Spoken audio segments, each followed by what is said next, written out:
I will now recognize myself for questions. Let me start with you, Mr. Ronholm. In your testimony, you indicated a successful foods program at FDA requires transparency and engagement from the agency. And you mentioned the recent announcement that Dr. Woodcock would be providing strategic counsel that seeks to improve coordination and transparency of food operations at FDA. However, this move does not reinstitute the position of Deputy Commissioner of Foods, which provide a direct line of authority over the food and regulatory activities at FDA. You suggest that part of the solution to improve the foods inside of SDA is to reinstate the position of Deputy Commissioner of Foods, and we'll certainly look into doing that. In the interim, given your expertise and familiarity with FDA, are there other changes that could be made to improve transparency and accountability to help rebuild confidence following the recent criticism of FDA? Thank you, Mr. Chairman. I would just note that reinstating the Deputy Commissioner for Foods position would not require congressional action. Dr. Califf could certainly make that announcement at any time of making this move.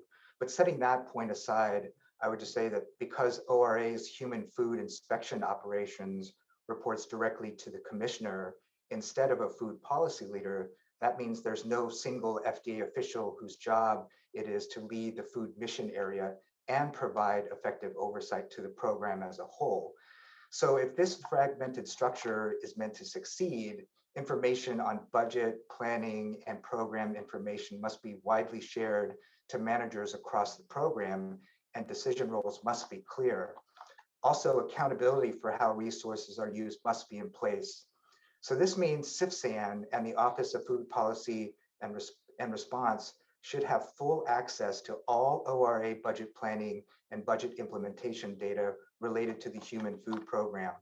It also means that CFSAN and the Office of Food Policy and Response should have full access to all ORA operational data related to inspection, lab analysis, and state partnerships. So again, as a result of this fragmented structure, there needs to be that increased coordination and accountability to make it more effective. Thank you. Ms. Chamberlain, thank you so much for your testimony. It was very moving. I'm glad we were able to highlight your family's story. For those with rare medical conditions, formula is life-sustaining. I know you've been an advocate for many years, and I imagine it felt difficult to say everything in just 5 minutes. So is there anything additional that you'd like to add?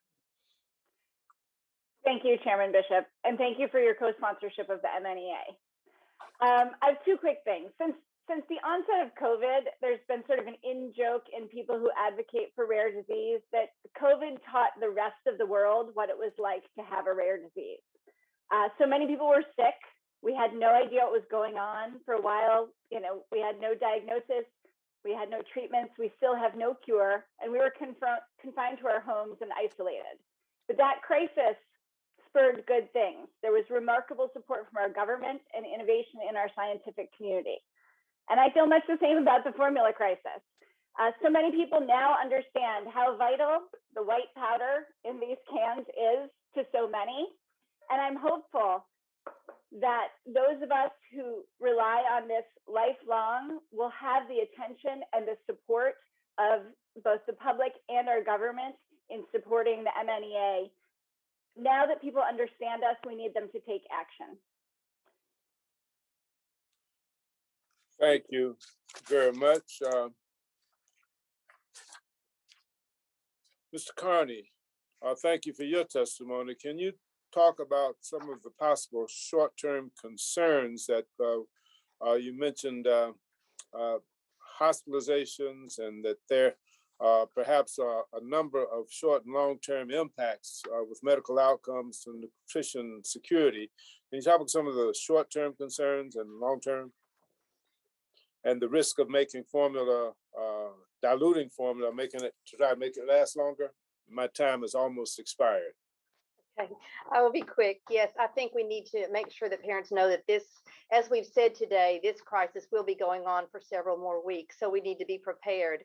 I would want to warn parents not to make homemade formulas. The American Academy of Pediatrics warns against that, as well as they should not dilute the formula, as both of these situations can lead to disastrous results and lead possibly to hospital admissions.